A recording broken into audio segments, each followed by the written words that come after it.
اعوذ باللہ من الشیطان الرجیم، بسم اللہ الرحمن الرحیم۔ والفجر ولیال عشر، اللہ تعالیٰ قرآن کریم میں فرماتے ہیں کہ فجر کی قسم، ولیال عشر، اور 10 راتوں کی قسم۔ ان 10 راتوں سے مراد نا یہی ذی الحج کے جو پہلے ایام ہم گزار رہے ہیں، یہی مراد ہے۔ اللہ تعالیٰ نے ان دنوں کی قسم کھائی ہے، تو اس سے ان کی اہمیت جو ہے وہ واضح ہوتی ہے۔ پھر آگے والشفع والوتر، جفت اور طاق کی قسم، ٹھیک ہے۔ اس سے مراد ایک قربانی کا دن ہے، جس دن ہم قربانی کرتے ہیں، اللہ کے راہ میں جانور ذبح کرتے ہیں، اور وتر سے مراد حج کا دن ہے، جس دن تمام مسلمان میدان عرفات میں اللہ کے حضور حاضر ہوتے ہیں اور خطبہ حج ہوتا ہے، ٹھیک ہے۔ اس سے مزید اس کی جو ہے وہ اہمیت واضح ہوتی ہے۔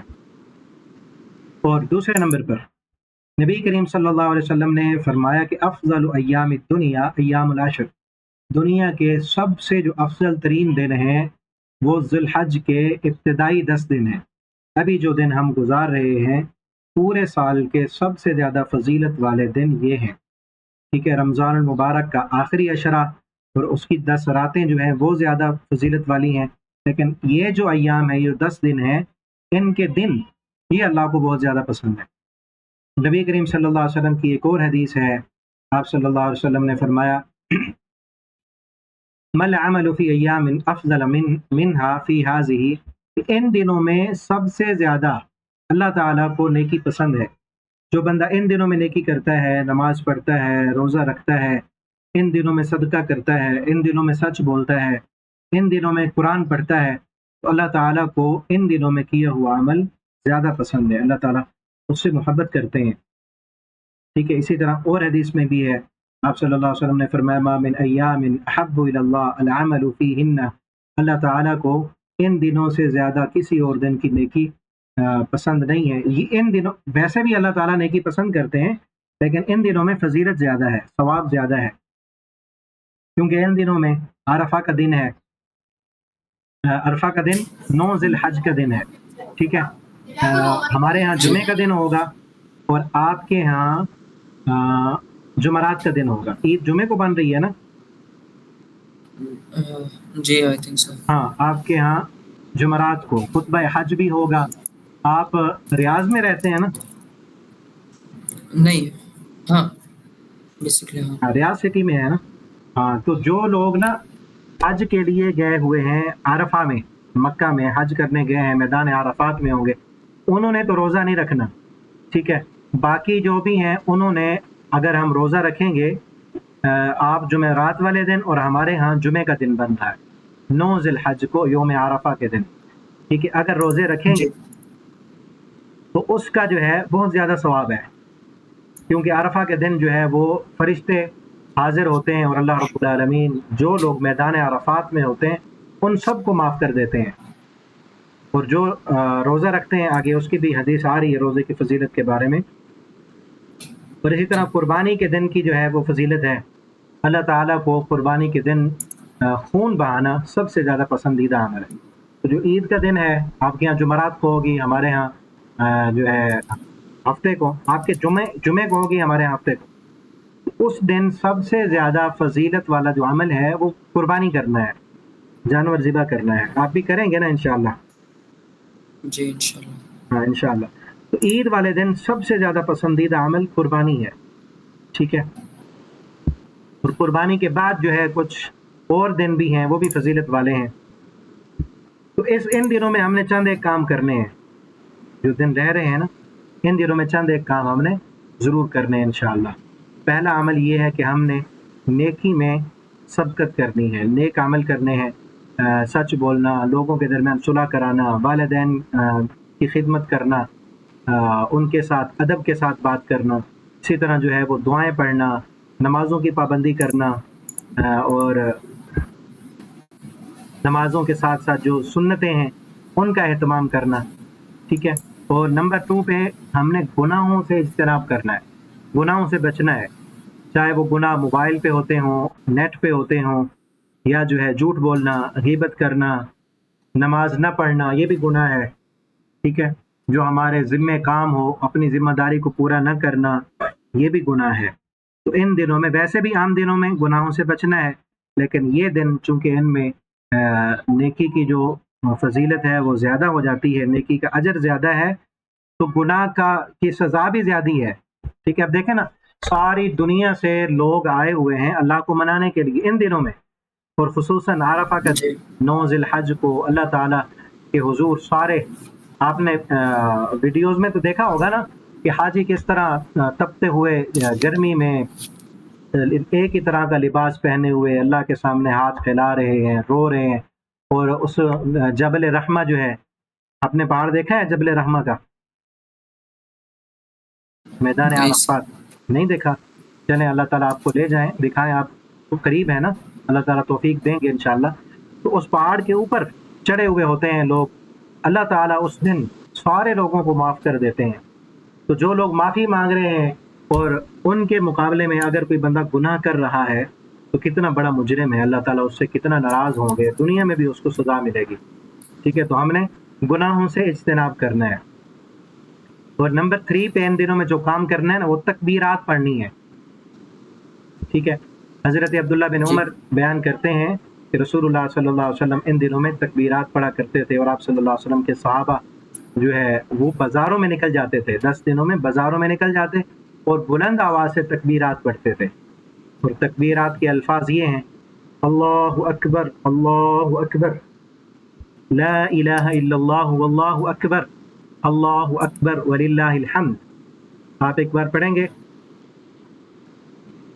جی۔ یہ الفاظ: اللہ اکبر، اللہ اکبر، اللہ اکبر، لا الہ الا اللہ، ہم واللہ اکبر، ہم اللہ اکبر۔ اللہ اکبر وللہ الحمد۔ ہاں، ان دنوں میں یہ تکبیرات بھی پڑھتے رہیں، آپ بازار جا رہے ہیں پڑھتے رہیں، آپ جو ہے ڈرائیونگ کر رہے ہیں تب بھی پڑھتے رہیں، آپ گھر میں ہیں پڑھتے رہیں۔ ٹھیک ہے، اسکول میں وقفہ ملتا ہے، آپ جو ہے فری پیریڈ ہے تو اس میں بھی پڑھتے رہیں۔ ٹھیک ہے، اور اونچی آواز میں بھی پڑھیں۔ گھر میں جب آئیں، آپ جو ہے مما سے، اپنی سسٹر سے، اپنے بھائیوں سے، فرینڈ سے، ان سے بھی کہیں کہ یہ تکبیرات پڑھیں، ان کی بہت زیادہ فضیلت ہے اور اجر و ثواب ہے۔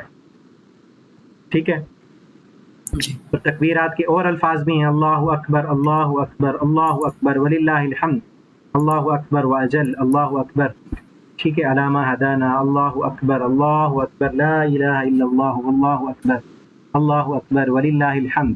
اور اگلا کام جو کرنے کا ہے، جس بندے نے قربانی کرنی ہے نا، تو نبی کریم صلی اللہ علیہ وسلم نے فرمایا جو بندہ قربانی کرنا چاہتا ہو اور عید کا چاند نظر آ جائے تو وہ بندہ اپنے بال نہ کاٹے، عید کے چاند نظر آنے سے پہلے پہلے اپنے بال کاٹ لے، ناخن وغیرہ تراش لے، لیکن جب عید کا چاند نظر آ جائے ذی الحج کا تو پھر اس نے بال نہیں کاٹنے، ناخن وغیرہ نہیں تراشنے، قربانی کرنے کے بعد کرنے۔ ٹھیک ہے، اس چیز کی پابندی کرنی ہے۔ 5ویں نمبر پر جو عمل ہے وہ حج اور عمرہ، اگر اللہ تعالیٰ توفیق دیں، اس سال نہیں تو آئندہ سال اللہ تعالیٰ توفیق دیں ہمیں، اللہ تعالیٰ ہمیں حج کرنے کی توفیق دیں۔ ان دنوں میں حج کرنے کی بہت زیادہ، حج ہوتا بھی انہی دنوں میں ہے۔ ٹھیک ہے، فضیلت والے دن ہیں۔ اس کے علاوہ اگلا جو عمل ہے وہ یہ ہے کہ روزے کا اہتمام کریں۔ زیادہ روزہ رکھ سکتے ہیں تو رکھیں، لیکن جو 9 ذی الحج کا روزہ ہے اس دن کا روزہ جو ہے وہ رکھنا چاہیے۔ اس دن کے روزے سے اللہ تعالیٰ 2 سال کے گناہ معاف فرما دیتے ہیں، 2 سال کے گناہ معاف کر دیں گے۔ ہم سے گناہ تو ہو جاتے ہیں نا، ہم انسان ہیں، کبھی نماز میں سستی ہو گئی، کبھی جو ہے وہ موبائل پہ اسکرولنگ کرتے ہوئے کوئی بری چیز دیکھ لی، کبھی جو ہے وہ زبان سے گالی نکل گئی، کسی کے ساتھ غصہ ہو گیا، ناانصافی ہو گئی، تو ہم روزہ رکھیں گے تو انشاءاللہ اللہ تعالیٰ ہمارے گناہوں کو بھی معاف کر دیں گے۔ 2 سال کے، ایک سابقہ سال، پچھلا سال جو گزر چکا ہے اس کے گناہ معاف ہوں گے، اور آئندہ سال اللہ اس روزے کی برکت سے آئندہ سال اللہ تعالیٰ گناہوں سے بچا کر رکھیں گے ہمیں۔ ٹھیک ہے، اور آگے نمبر 8 پہ جو عمل ہے وہ ہے قربانی کرنے کا۔ ان دنوں میں قربانی یعنی 10 ذی الحج کو قربانی کرنا سب سے افضل ترین عمل ہے۔ اور نمبر 9 پہ یہ ہے کہ ہم صدقہ و خیرات کریں۔ ٹھیک ہے، صدقہ و خیرات کریں، کیونکہ نیکی کا عمل بڑھ جاتا ہے تو فقراء میں، مساکین میں صدقہ و خیرات کریں. صرف پیسے کا صدقہ نہیں ہوتا، ٹھیک ہے، کسی کو اچھی نصیحت کرنا یہ بھی صدقہ ہے، کسی کو اپنا ٹائم دے دینا یہ بھی صدقہ ہے. ایک بندہ آپ پریشان ہے، آپ کا دوست ہے، اسکول میں آپ کے اکٹھے پڑھتا ہے، وہ پریشان ہے، آپ اسے دیکھ رہے ہیں کہ یہ پتہ نہیں کیوں پریشان ہے، کیا ہو گیا. آپ اس کے پاس جاتے ہیں تنہائی میں، علیحدگی میں، آپ اس سے پوچھتے ہیں بھائی آپ کیوں پریشان ہو، کیا مسئلہ ہے. آپ اس کا مسئلہ سنتے ہو، ٹھیک ہے، وہ اس کو جو پریشانی ہے، جو ٹینشن لگی ہوئی ہے، آپ اس کو حل نہیں بھی کر سکتے، اس کو آپ تھپکی دیتے ہو، آپ اس کو جو ہے تسلی دیتے ہو، اس کے امپریشن جو ہے وہ چینج ہوتے ہیں.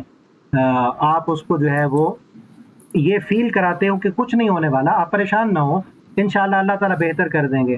یعنی آپ دو چار ایسے الفاظ بولتے ہیں کہ جن سے اس کی پریشانی ختم ہو جاتی ہے، تو یہ بھی صدقہ ہے. ٹھیک ہے، کسی کو راستہ بتا دینا، کوئی راستہ بھولا ہوا ہے، آپ اس کو راستہ بتا دیتے ہیں، یہ بھی صدقہ ہے.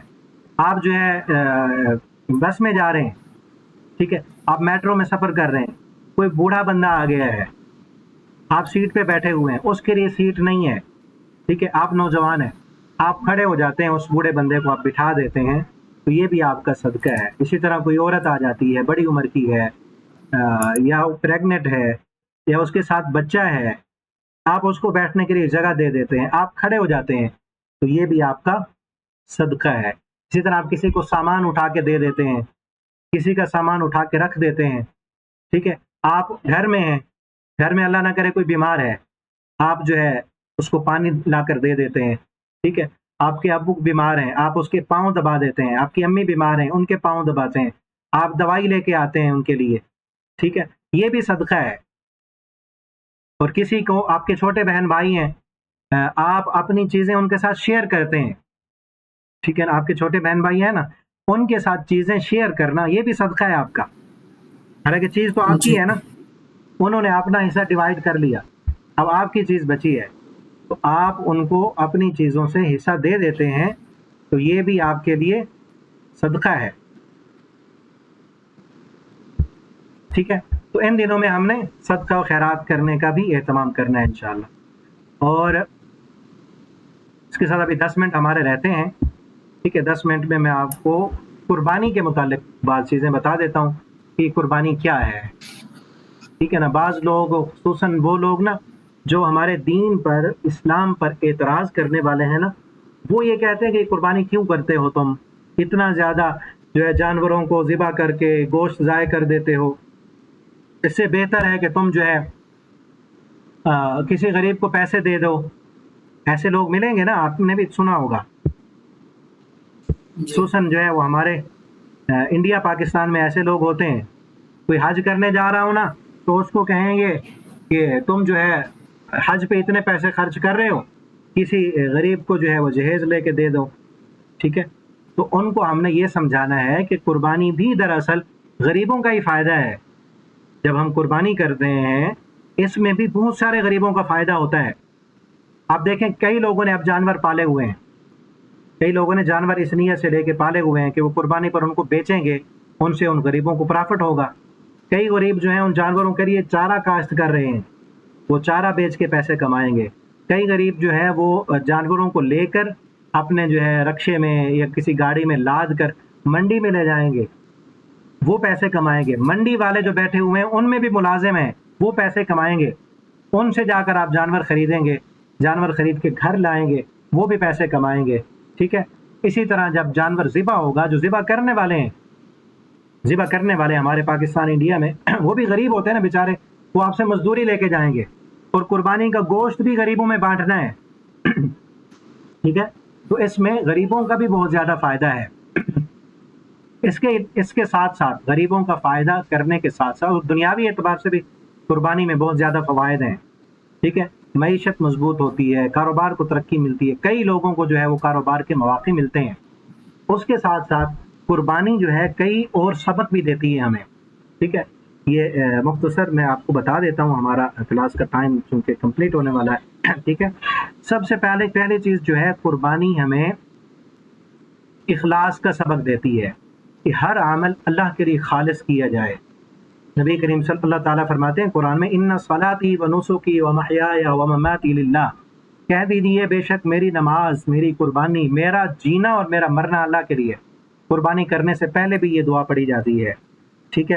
قربانی سے پہلے بندہ یہ دعا پڑھ کے اپنے نظریے کا، اپنے دل کے جذبات کا اظہار کرتا ہے کہ میری صرف قربانی نہیں اللہ کے لیے بلکہ میری ساری زندگی اللہ کے لیے، ٹھیک ہے؟ ان صلاتی، میری نماز بھی اللہ کے لیے، میرا قیام بھی اللہ کے لیے، میرا رکوع بھی اللہ کے لیے، ونسکی، میری ہر طرح کی قربانی۔ قربانی صرف جانور کی نہیں ہوتی، وقت کی بھی قربانی ہوتی ہے۔ ابھی دیکھیں نا، آپ قرآن پڑھ رہے ہیں، ہم اپنا وقت قرآن پڑھنے میں، یہ دین کا لیکچر سننے میں سنا رہا ہوں، آپ سن رہے ہیں، اس میں ہم نے وقف کیا ہے نا، یہ وقت دینا یہ بھی قربانی ہے، ٹھیک ہے؟ ابھی جس طرح میں نے آپ کو صدقے کی مثال دی، یہ ساری چیزیں کس لیے کرنی ہے؟ کوئی بوڑھا بندہ ہے، اس کی خدمت کس لیے کرنی ہے؟ والدین کی خدمت کس لیے کرنی ہے؟ چھوٹے بہن بھائیوں پہ شفقت کس لیے کرنی ہے؟ تاکہ اللہ تعالیٰ ہم سے راضی ہو جائے، ٹھیک ہے؟ اللہ تعالیٰ ہمیں دنیا میں بھی سکون والی زندگی دیں، آخرت میں بھی سکون دیں۔ یہ سارے کام اس لیے کر لیں ہم نے، ٹھیک ہے؟ تو وہی اسی کا اظہار ہے۔ قربانی ہمیں یہ چیز سکھاتی ہے کہ جس طرح یہ جانور اللہ کے راستے پر ذبح ہو رہا ہے، قربان ہو رہا ہے، تو ہم نے بھی اپنے آپ کو اللہ کے لیے قربان کرنا ہے، اپنا وقت بھی، مال بھی، پیسہ بھی۔ اسی طرح دوسرا سبق جو قربانی سے ملتا ہے وہ تقوی کا۔ اللہ تعالیٰ فرماتے ہیں لَن يَنَالَ اللَّهَ لُحُومُهَا وَلَا دِمَاؤُهَا، جو تم قربانی ذبح کرتے ہو، جانور کا گوشت ہم تک نہیں پہنچتا، وَلَا دِمَاؤُهَا، اس کا خون نہیں پہنچتا، لیکن جو تمہارے دل کا ارادہ ہوتا ہے، تمہارے دل میں کیا جذبات ہیں، اللہ کے لیے تم کیا کرنا چاہتے ہو، وہ اللہ تک پہنچتا ہے، ٹھیک ہے؟ تو قربانی ہمیں تقوی کا سبق دیتی ہے۔ اسی طرح قربانی سے توحید کا سبق بھی ملتا ہے ہمیں کہ ہر چیز، یہ جانور اللہ کے لیے قربان کر رہے ہیں، تو ہم نے اس کے علاوہ بھی اگر قربان کرنے پڑ جائیں جانور، تو اللہ کے نام پہ قربان کرنے ہیں، کسی اور کے نام پہ قربان نہیں کرنے۔ سجدہ بھی اللہ کے سامنے کرنا ہے، نماز اللہ کے لیے پڑھنی ہے۔ مشکل اور پریشانی آ جائے تو اس مشکل کا حل اللہ تعالیٰ سے طلب کرنا ہے، دعا اللہ سے کرنی ہے، اور جب مشکل ٹل جائے تو اس کا شکر کے لیے بھی اللہ رب العالمین کا شکریہ ہم نے ادا کرنا ہے۔ اور اسی طرح قربانی سے ہمیں اللہ تعالیٰ کا شکر ادا کرنے کا بھی درس ملتا ہے اور سبق ملتا ہے، کیونکہ جانور اللہ نے دیے ہیں نا۔ کئی لوگ ایسے ہیں نا کہ جن کے پاس قربانی کرنے کی استطاعت ہی نہیں ہے، ان کے پاس پیسے ہی نہیں کہ وہ بیچارے قربانی کر سکیں، تو ہمیں اللہ نے جانور دیا، اتنی استطاعت دی کہ ہم جانور خرید سکتے ہیں۔ کئی ایسے بھی ہیں جن کو اللہ تعالیٰ نے توفیق دی، وہ 10 قربانیاں کرتے ہیں، 20 قربانیاں کرتے ہیں۔ نبی کریم صلی اللہ علیہ وسلم نے ایک موقع پر 100 اونٹ قربان کیے تھے، اتنی بڑی قربانی ہے۔ تو یہ جانور جس رب نے دیے ہیں، اس رب کا ہم نے شکر ادا کرنا ہے کہ اے اللہ تو نے، یہ اللہ تعالیٰ نے قرآن میں بھی فرمایا کذالک سخرنا لکم لعلکم تشکرون، یہ جانور ہم نے تمہارے لیے مسخر کر دیے، تمہیں پیسہ دیا تم خرید سکتے ہو۔ پھر یہ دیکھو کتنا بڑا اونٹ ہے، بیل ہے، بڑے قوی جانور ہوتے ہیں، لیکن انسان کے تابع ہیں، اللہ نے انسان کے کنٹرول میں دیے ہیں وہ جانور۔ اگر یہ جانور ہمارے کنٹرول میں نہ ہوتے تو ہم کیسے ذبح کر سکتے تھے؟ تو اس پر ہمیں اللہ کا شکر ادا کرنا ہے جس رب نے یہ جانور ہمارے کنٹرول میں کر دیے، بلکہ پوری کائنات کو، سورج، چاند، ستارے، یہ نباتات، زمین سے نکلنے والا سبزہ، پھل پھول، یہ سارے ہمارے اللہ تعالیٰ نے مسخر کر دیے، ہماری خدمت میں یہ لگے ہوئے ہیں۔ تو ان چیزوں کو دیکھ کر ہمیں اللہ کا شکر ادا کرنا ہے کہ اللہ یہ سب کچھ تو نے دیا ہے ہمیں، ٹھیک ہے؟ اور پانچویں چیز یہ ہے کہ قربانی ہمیں ابراہیم علیہ السلام کی سنت پر چلنے کا درس دیتی ہے، ہمیں یہ سکھاتی ہے کہ دیکھو ابراہیم علیہ السلام کی زندگی کیا تھی۔ ساری زندگی انہوں نے اللہ رب العالمین کی فرما برداری کی ہے، اللہ کی رضا کے لیے انہوں نے اپنا گھر چھوڑ دیا، اللہ رب تعالیٰ کو راضی کرنے کے لیے قوم، قبیلہ جو بتوں کے پجاری تھے، سورج کے سامنے سجدے کرنے والے، اس کو چھوڑ دیا۔ ابراہیم علیہ السلام نے اللہ کے حکم پر اپنے بیٹے اور اپنی بیوی کو جو ہے صحرا میں جا کے چھوڑ کے آ گئے، پھر اللہ کے حکم پر اپنے بیٹے کی گردن پر چھری پھیرنے کے لیے تیار ہو گئے۔ تو یہ سارا ہمیں ابراہیم علیہ السلام کی سیرت یہ سبق دیتی ہے کہ ہمیں بھی ان جیسا بننے کی کوشش کرنی چاہیے، جس طرح اللہ کے حکم پر وہ ہر وقت اللہ کے حکم کے لیے تیار تھے، تو ہمیں بھی اللہ کے حکموں پر عمل کرنا چاہیے۔ دیکھیں نا، ابراہیم علیہ السلام جنگل میں اپنے بیٹے کو چھوڑ کے آ گئے، اللہ کے لیے اتنا قربانی ہے، اور پھر اپنی جان کو آگ میں ڈالنے کے لیے تیار ہو گئے۔ آپ کو معلوم ہے نا ابراہیم علیہ السلام کی سیرت، کہ ابراہیم علیہ السلام کو آگ میں ڈالا گیا تھا، معلوم ہے؟ جی ریحان، ہاں، ابراہیم علیہ السلام کو جب انہوں نے بتوں کو توڑا تھا تو اس وقت کا جو بادشاہ تھا، جو پریزیڈنٹ تھا، اس نے ابراہیم علیہ السلام کو منگوایا، پکڑا اور بہت بڑی آگ جلائی، اس میں ڈال دیا۔ ابراہیم علیہ السلام کو اللہ تعالیٰ نے بچا لیا، جی آگ کو اللہ تعالیٰ نے گلزار بنا دیا۔ تو ابراہیم علیہ السلام تو اتنے اللہ کے فرما جی بردار تھے کہ اپنی جان آگ میں بھی ڈال دی انہوں نے۔ اور ہم جو ہے نماز کے لیے بھی ٹائم نہ نکال سکیں، نماز کے لیے نہ اٹھ سکیں، صبح کو ہم سوئے رہیں، ٹھیک ہے نا؟ تو پھر ہمیں دیکھنا چاہیے کہ ہم کس لیول پر ہیں۔ ہمارا آخر ایک دن ہم نے فوت ہو جانا ہے، اس دنیا میں رہ رہے ہیں تو ہم نے چلے جانا ہے اور آگے جا کر حساب دینا ہے ہم نے۔ تو قربانی ہمیں سبق دیتی ہے کہ ہم جی اللہ کے فرما بردار بننا ہے، ٹھیک ہے؟ اسی طرح جی قربانی سے ہمیں یہ بھی سبق ملتا ہے کہ اللہ کے راستے میں اچھی چیز خرچ کرنی چاہیے۔ نبی کریم صلی اللہ علیہ وسلم نے فرمایا نا، ایسے جانور کی قربانی اللہ قبول نہیں کرتے جس کا کان کٹا ہوا ہو، یا جس کی آنکھیں خراب ہوں، یا بالکل لاغر کمزور جانور ہو جو چل بھی نہ سکتا ہو، ایسے جانور کی اللہ قربانی قبول نہیں کرتے۔ تو اس سے ہمیں سبق جی ملتا ہے کہ جو چیز اللہ کے نام کی دینی ہے نا، اچھی چیز ہم نے دینی ہے، خوبصورت چیز اللہ کو دینی ہے، ٹھیک ہے؟ اور جی ہم بھی جس طرح اللہ کے ہاں عیب والی چیز قبول نہیں ہوتی، تو ہم اپنے آپ کو بھی بے عیب بنا لیں، ٹھیک ہے؟ کان کٹا ہوا ہوگا، جس جانور کی قربانی کر رہے ہیں اگر اس کا کان کٹا ہوا ہے تو قربانی نہیں ہوگی۔ اور قربانی کرنے والے کے کان اگر خراب ہوں، وہ کانوں سے جو ہے گانے سنے، کانوں سے غیبتیں سنے، زبان سے گالیاں نکالے، اس کے دل میں نفرت ہو، بغض ہو، آنکھیں اس کی خراب ہوں، وہ آنکھوں سے جو ہے فلمیں ڈرامے بیہودہ منظر دیکھتا رہے، تو اس کی بھی قربانی نہیں ہوگی۔ جو انسان اپنے کانوں کو، آنکھوں کو، زبان کو، دل کو درست کر لے گا تو اس کے دل میں اللہ کا ڈر اور تقویٰ ہوگا، قربانی اسی انسان کی قبول ہوگی، ٹھیک ہے؟ اسی طرح قربانی سے ہمیں جذبہ، قربانی دینے کا جذبہ پیدا ہوتا ہے کہ جس طرح ابراہیم علیہ السلام اپنے بیٹے کو قربان کرنے کے لیے تیار ہو گئے، تو اے اللہ ہم بھی اگر تیرے دین کو ضرورت ہوئی تو ہم بھی اپنی جان تیرے راستے میں دینے کے لیے تیار ہیں، ٹھیک ہے؟ اور اسی طرح نمبر 9 پہ یہ ہے کہ ہمیں قربانی یہ سبق دیتی ہے کہ جو ہمارے معاشرے کے کمزور انسان ہیں، مظلوم انسان ہیں، دکھی ہیں، بیمار ہیں، ان کی ہم نے خدمت کرنی ہے، ان تک گوشت پہنچا کر، ٹھیک ہے؟ اور عام حالات میں بھی ہمارے ہمسائے میں اگر کوئی بھوکے ہیں، کوئی فقیر ہیں، جن کے پاس کھانا نہیں ہے، تو ہم اللہ تعالیٰ نے ہمیں بہت دی ہے تو ہم نے ان کو بھی دینا ہے، ٹھیک ہے؟ ہم نے خرچ کرنا ہے۔ قربانی ہمیں یہ سبق دیتی جی ہے، ٹھیک ہے؟ اور اسی طرح قربانی ہمیں اللہ تعالیٰ جانوروں پر شفقت کا بھی درس دیتی ہے کہ قربانی جانوروں کے ساتھ، آپ صلی اللہ علیہ وسلم نے فرمایا جس جانور کو ذبح کرنا ہے نا، اس کے ساتھ نرمی کرنی ہے، اس کے سامنے چھری کو تیز نہیں کرنا، ٹھیک ہے؟ اور جی تقریباً یہی چیزیں ہیں جن کا ہمیں خیال رکھنا ہے، خصوصاً ان دنوں میں زیادہ سے زیادہ اللہ کی عبادات کریں، ابراہیم علیہ السلام جیسا بننے کی کوشش کریں، تکبیرات کو پڑھتے رہیں، ٹھیک ہے؟ اور اپنے اندر قربانی کا جذبہ پیدا کریں، غریبوں کی خدمت کا جذبہ پیدا کریں، صدقہ و خیرات دینے کا جذبہ پیدا کریں، ٹھیک ہے؟ امید ہے آپ کو یہ باتیں جی سمجھ آئی ہوں گی۔ مزید کچھ چیزیں انشاءاللہ کل بھی ہم ڈسکس کریں گے۔